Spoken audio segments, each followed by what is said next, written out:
12 ժամ ջուրը հոսում է, իրեն բավարար է, որ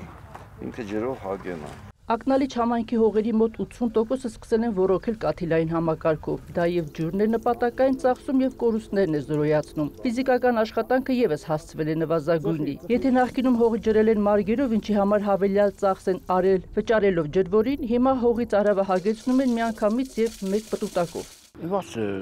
ջուր էինք անում, ջրվորին վճարում ենք կամ մենք էինք ջրում։ Իսկ հիմա մի հատ վինտիլ է, բացում ենք, փականը բացում ենք, ամբողջ 8 հեկտար այգին միանգամից ջրվում է։ Հերթով բացում ենք, մեր ժամներ բացում ենք, ջրում ենք։ Անկորուստ ջուրը մարդիկ իրենց միջոցներով հասցնում են իրենց հողերը։ Երկրորդն էլ հողային էլ չունենք հարամիներ, որ ջուրը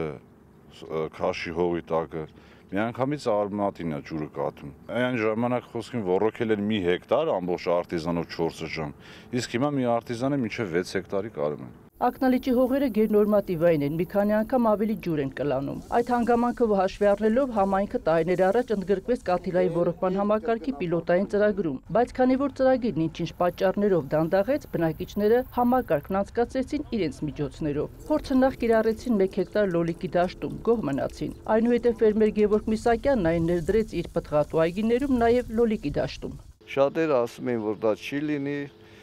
ուզում էին հիասթափեցնել, բայց արդյունքը եղավ գերազանց։ Առաջի տարին 23 հեկտար խաղի այգու վրա անտոկոս գումար վերցնելով բանկից կառուցեցի ներտեսային ցանց կաթիլային համակարգ անցկացրի եւ արդյունքը եղավ շատ գերազանց։ Բանջարանոցները ասեմ, որ ել ավելի արդյունավետ են կաթիլային ոռոգման դեպքում, վեգետացիան շրջանը շատ արագ է տեղի ունենում։ Կաթիլային համակարգն ակնալիճում լուծեց տարիներով ձգձգվող ոռոգման խնդիրը, որը սրվել էր Սևջուր պոմպակայանից համակելուց հետո, որ գյուղացիներն այլևս ջրի համար ճանապարհ չփակեն եւ ունեցած ռեսուրսը ճիշտ օգտագործեն, գործի դրեցին իրենց ունեցած 13 խորքային հորերը, որոնք ըստ նրանց կարելի ավելացնել եւս 3-ով։ Ասում են, եթե հորատման թույլտվություն լինի եւ հորերի արտադրողականությունը 40 կիլովատից հասցվի 60-ի, ոռոգելի տարածքները կավելանան։ Գիտեմ, որ դա շատ լուրջ խնդիր է նոր հորատումը, հասկանում ենք, բայց ասենք, եթե պոմպերը փոխարինվի ավելի հզոր պոմպերով, դա եւս ամեն մի պոմպը մինիմում 10 հեկտար եւս ավել կոռոգի։ Այսինքն մոտարապես 100-130 հեկտար նորից